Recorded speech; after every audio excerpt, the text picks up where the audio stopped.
How to identify the 3 most dangerous types of people in a crisis. When the grid's dead, your neighbors are armed strangers, and trust is the first thing that rots. The world didn't end with a bang. It ended with silence. No power, no law, no 911. Just you, your supplies, and a neighborhood full of people you thought you knew. Except now, they're hungry, desperate, and some of them were already broken before the lights went out. Here's the thing nobody tells you. The biggest threat isn't starvation, it's people. Right now, within a mile of where you're sitting, there are 3 types of people. You don't know who they are yet, but when the grid fails, they'll show themselves. And if you can't identify them in the first 48 hours, you won't make it to day 7. No worries, we're going hunting. Not for food, for predators.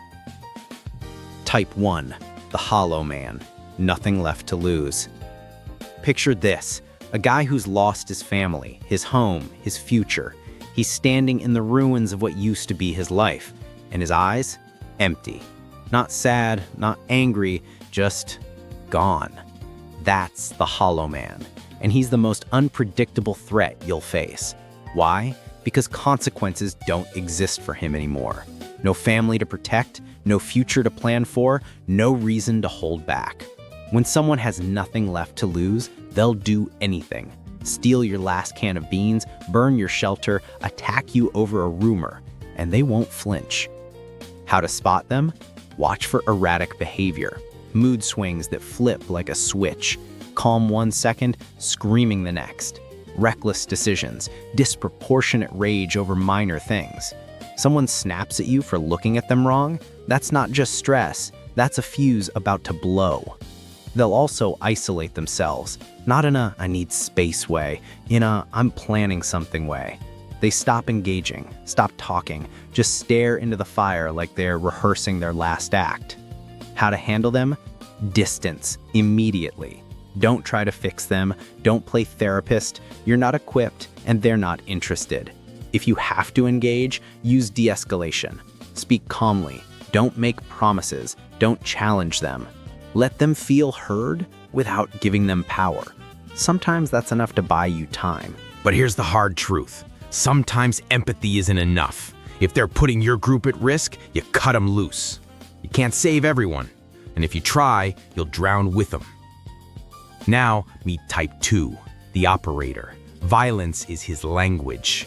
This is the ex-military, ex-gang member, ex-cop. Doesn't matter. What matters is this. He's comfortable with violence. He's done it before. He'll do it again, and he won't lose sleep over it. While everyone else is panicking, he's thriving. Chaos is his playground. He knows how to organize, how to intimidate, how to take control of resources and people. He's dangerous because he's violent, sure, but he's lethal because he's strategic. How to spot him? Look for the physical tells, scars, tattoos, a certain way of moving, shoulders back, eyes scanning, always aware of exits. They project confidence even when things are falling apart. That's not bravado, that's experience. They stay calm under pressure, no panic, no hesitation. They've been in enough fights to know fear is a liability, and that makes them lethal. Because while you're shaking, they're calculating. How to handle them? Never bluff. If you try to act tough without the skills to back it up, they'll see through you in seconds, and they'll exploit it. Avoid direct confrontation. If you're forced to deal with them, offer value, information, trade, alliance, without compromising your position. These people respect strength, but they also respect utility. Be useful without being weak. Set boundaries early. Make it clear you're not an easy target, but don't issue threats. It's a tightrope. Stand your ground without provoking them into action. And if they're leading a group, be extra cautious. They're charismatic. They inspire loyalty through fear and manipulation. They won't back down easily. Prepare for the long game. So, you know how to spot the hollow man and how to navigate the operator, the broken, and the predator. But I said there were 3. The third type is the one you won't see coming. He doesn't look broken, and he doesn't look like a killer. He looks like a savior, the one offering help, organizing the neighborhood watch, sharing his supplies freely. He builds trust. He makes you feel safe. And once he's at the center of everything, once everyone depends on him, he'll own you. He doesn't need violence because he has control, and that makes him the most dangerous of all. Watch your back, but more importantly, watch who you trust. All right, let's talk about the one you never see coming. Type 3, the smiling predator. This is the most dangerous one, period. Because they don't look dangerous.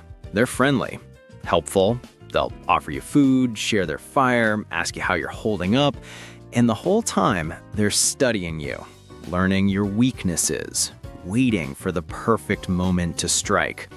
These people thrive on deception. They blend in. They might be your neighbor, a fellow survivor, even someone in your own group. And by the time you realize you've been played, your supplies are gone, or worse, you are. So how do you spot them before it's too late?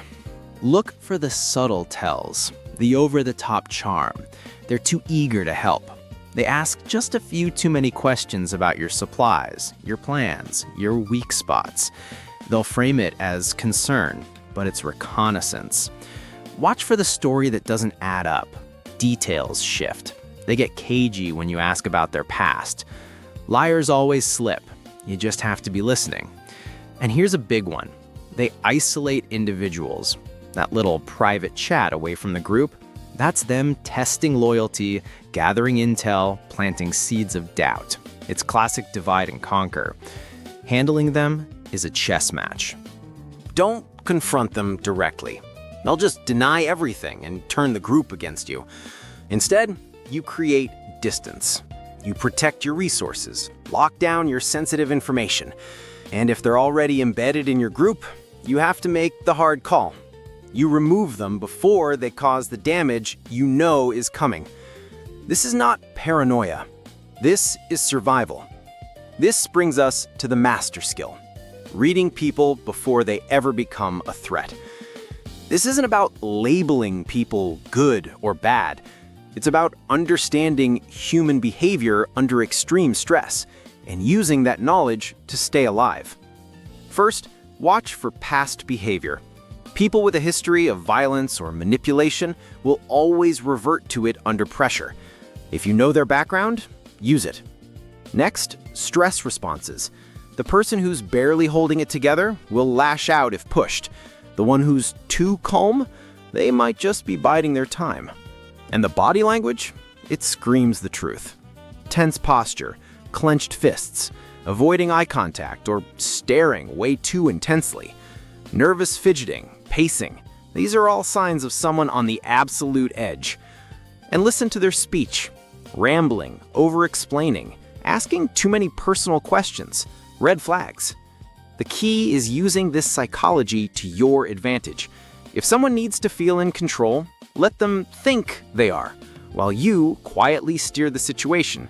It's knowing when to push and when to pull back. And all this profiling is to protect your absolute lifeline, your supplies. That makes them a target. So let's get tactical. Rule 1. Don't advertise what you have. Blend in. Dress like everyone else. Don't show off your gear or talk about your stockpile. Rule 2. Secure your high-value items. Spread your supplies across multiple hidden locations. Bury caches. Use camouflage. Store food in unmarked containers. Wrap medical supplies in nondescript packaging. Rule 3. Transport discreetly. Move supplies in small batches during low-activity periods. Timing is everything. And Rule 4. Keep a detailed inventory. Know what you have, where it is, and how fast you're using it. If something goes missing, you'll know immediately. Look, survival isn't just about stockpiling beans and bullets. It's about understanding the most dangerous variable in any crisis: people. The Hollow Man, the Operator, the Smiling Predator. Each one is a different kind of threat. And if you can't identify them, profile them, and neutralize them before they act, all the prep in the world will not save you. So stay sharp, stay suspicious, and remember, in the wasteland, trust is a luxury you cannot afford. If the world collapses tomorrow, you'll know exactly who to avoid, and more importantly, who to eliminate. Welcome to the new world. Population, you, and the predators.